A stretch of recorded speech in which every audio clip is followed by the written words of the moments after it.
बिस्मिल्लाहिर्रहमानिर्रहीम। अस्सलाम वालेकुम students, I am Zainab Fatima, your science teacher. उम्मीद है आप सब खैरियत से होंगे। So we were doing chapter number 4 which is about electrical circuits. हमने इसकी टेक्स्ट बुक एक्सरसाइज के बहुत से क्वेश्चन सॉल्व कर लिए हैं। We are only left with the last question which is question number 8। तो आइए उसको भी सॉल्व कर लेते हैं। क्वेश्चन नंबर 8 में आपने देखा स्टूडेंट्स कि आपके पास एक सर्किट गिवन है। This circuit is actually one battery, a lamp, और आप देख सकते हैं कि यहाँ एक क्लिप मौजूद है। हमारे पास 3 पॉइंट्स हैं, point A, point C and point B. ये पॉइंट्स क्या इंडिकेट करते हैं मैं आपको बताती हूँ। नंबर ए पॉइंट और number B point are simple wires जिनके अंदर से इलेक्ट्रिसिटी कंडक्ट होगी। C point is a resistance wire. Resistance wire क्या होती है? ऐसी वायर जो अपने अंदर से जाते हुए करंट को कंट्रोल करे। अब रेजिस्टेंस वायर लगी हुई है ऑन पॉइंट सी। हमसे जितने भी क्वेश्चंस पूछे गए हैं वो हैं इस डायग्राम से मुतालिक, तो आपने इस डायग्राम को बहुत अच्छे से समझ लेना है। मैं एक और दफा आपके लिए बता दूं कि ये एक सर्किट की डायग्राम है जो फिलहाल डिस्कनेक्टेड है। इसके अंदर से करंट फ्लो नहीं कर रहा। व्हाई?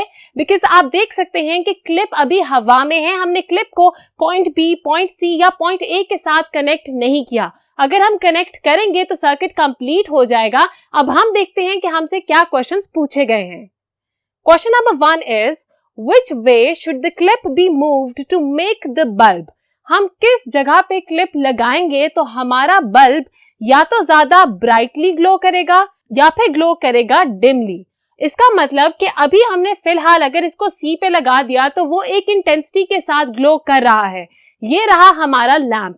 अब हमने यहाँ से क्लिप अगर बी पे लगा दिया तो लैंप की इंटेंसिटी मतलब ब्राइटनेस पे कितना फर्क पड़ेगा? अगर हम इस क्लिप को ए पे लगाते हैं तो क्या फर्क पड़ेगा? आपने देखा कि बीच में मौजूद है रेजिस्टेंस वायर जो कि अपने अंदर से एक स्पेसिफिक क्वांटिटी में करंट को फ्लो होने देगी।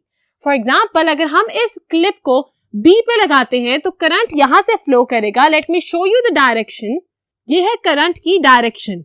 करंट आ रहा है इस तरफ, वो इस सी रेजिस्टेंस वायर में से गुजर के बी के पास आएगा, और अगर हम इसको बी के साथ कनेक्ट कर देंगे तो फिर करंट यहां से फ्लो होता हुआ इस लैंप के पास पहुंचेगा और हमारा लैंप लाइट कर जाएगा। मगर आपने देखा कि बीच में मौजूद है रेजिस्टेंस वायर। इसका मतलब कि हमारे लैंप ने बहुत डिम तरीके से ग्लो करना है क्योंकि उसके पास तमाम इलेक्ट्रिक करंट नहीं पहुंच रहा। हमारा जो रेजिस्टेंस है वो अपने अंदर से करंट को कंट्रोल होके पास करवा रहा है, तमाम करंट फ्लो नहीं करवा रहा। इसका मतलब कि अगर हम बी पॉइंट से कनेक्ट कर देते हैं इस क्लिप को तो हमारा जो लैंप है वो डिम तरीके से ग्लो करेगा, which is point B. Glow more dimly के सामने आप लिखेंगे बी।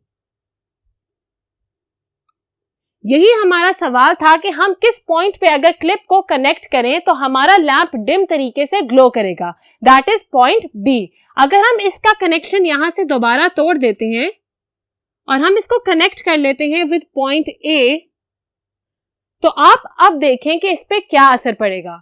इधर से इलेक्ट्रिक करंट फ्लो करेगा और ए पॉइंट से डायरेक्टली चला जाएगा टुवर्ड्स आवर लैंप, और लैंप जो है वो बहुत ब्राइट तरीके से ग्लो करेगा। व्हाई? बिकॉज बीच में रेजिस्टेंस वायर मौजूद नहीं है। इसीलिए आप पॉइंट ए के आंसर में लिखेंगे A, glow more brightly. The answer is point A. अगर हम point A से अपने क्लिप को कनेक्ट कर देते हैं then the lamp will glow more brightly. So these were the answers to A and B part of question number 1. मुझे उम्मीद है आप मेरे साथ साथ तमाम आंसर्स नोट डाउन कर रहे हैं। Let's move towards question number 2. So question number 2. Question number 2 says the teacher replaces the resistance wire with a thicker resistance wire. Please remember the word thicker. Resistance wire. Explain what effect this would have on the brightness of the bulb. हमसे कहा गया है कि the teacher is actually replacing the resistance wire जो कि हमारे पास originally मौजूद थी with a thicker resistance wire. अगर हम एक thin resistance wire यूज करते हैं तो उसके अंदर से कम करंट फ्लो करेगा। Why? आपको पता है कि करंट किस तरीके से फ्लो करता है। जब हमारा एक एटम अपना इलेक्ट्रॉन दूसरे एटम को दे देता है और ये एक चेन रिएक्शन चल जाता है, तो the flow of electrons are actually the flowing current. अब जितनी ज्यादा स्पेस हमारे पास मौजूद होगी उतने ज्यादा इलेक्ट्रॉन्स ट्रेवल कर सकेंगे उस वायर में से। इसका मतलब थिक वायर में से ज्यादा करंट फ्लो करेगा और इसकी रेजिस्टेंस होगी कम। अगर वायर होगी थिन, मतलब पतली वायर होगी, तो उसके अंदर से कम इलेक्ट्रॉन्स फ्लो करेंगे, कम करंट जो है वो पास थ्रू कर सकेगा।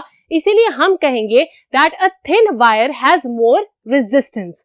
मुझे उम्मीद है आपको कॉन्सेप्ट ये समझ आ गया होगा। हम चलते हैं लास्ट पॉइंट की तरफ। They are saying what effect this would have on the brightness of the bulb when the clip is attached at C। अगर हम C पे हमारे क्लिप को अटैच कर देते हैं तो क्या फर्क पड़ेगा ब्राइटनेस पे। What was point C? Point C was our resistance wire। अगर हम रेजिस्टेंस वायर के साथ कनेक्ट कर देते हैं अपने क्लिप को तो हमारे बल्ब की ब्राइटनेस पे क्या फर्क पड़ेगा। पहले हम आंसर को रीड आउट करेंगे। A thicker wire has a low resistance, due to which more current will flow and the bulb will glow more brightly। अगर तो हम ओरिजिनली जो प्रेजेंट थी हमारे पास रेजिस्टेंस वायर जो कि थिन थी, उसके साथ अगर हम कनेक्ट कर देते इस क्लिप को तो हमारा जो लैंप है वो बहुत डिम तरीके से ग्लो करता। Why? Because a thin wire has more resistance। Exactly students, आप बहुत अच्छे तरीके से समझ रहे हैं। बिल्कुल इसी गौर और फिक्र के साथ आगे सुनते जाइएगा।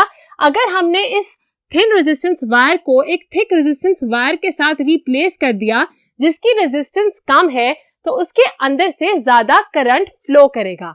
ज्यादा करंट फ्लो करने का मतलब ये है कि हमारा जो लैंप है वो ज्यादा ब्राइट तरीके से ग्लो करेगा। So this was the answer to question number 2 of question number 8। That was the last question of our textbook exercise of chapter 4।